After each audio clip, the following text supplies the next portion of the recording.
Hi guys, good morning. Titignan natin ang aking alagang baboy. Kasi naglalandi na siya. Kakasta na siya today. Hindi ka kakain kasi iiay ka ngayon. Yan. Ayan, sa mga nag-aalaga ng baboy o sa mga gustong mag-alaga ng baboy. Ang palatandaan sa baboy kapag ka siya ay naglalandi na, ipapakita ko. Wait. Ayan, yun ang palatandaan. Malaki na yung kanyang pekpek. Ang palatandaan ng naglalandi ay ganyan. Maingay.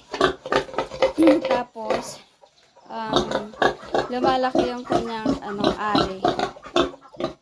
So, ayan, hindi muna siya kakain today kasi iiyay nga siya. So, ganyan, magugutom muna siya. Itong baboy na to ay nasa nasa 8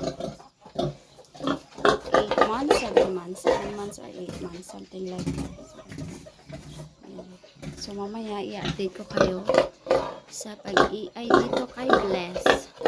Dioxytet LA na ganyan, alamycin, sustalin, at LA na long acting.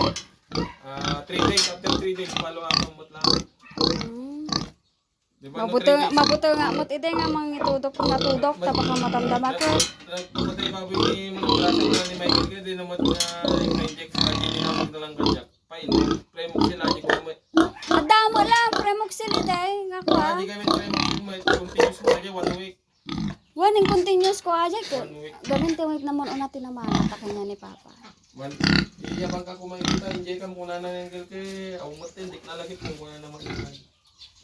Agas, mati na yung baga nga, consecutive aja, ibig sabihin inject yung gana... Talong aldaw. 3 to 5 days, or may makadominggo kayo na tutudukan, basta may naka-recover. Wala.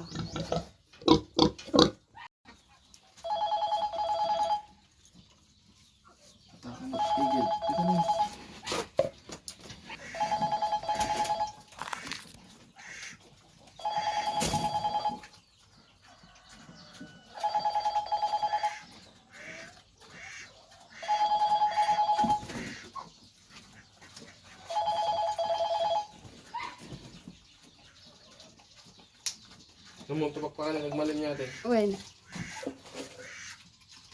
Doon mo ngayon mabalain. Madi, 24 hours na madi ko ti. Madikit, tidurok. Ay labang. Temok ate, white durok ate na kwa kanya midi. Sa dati... Wanda, batik-batik na. White durok. Kamu tubak pa ka ng tikwan natin ha.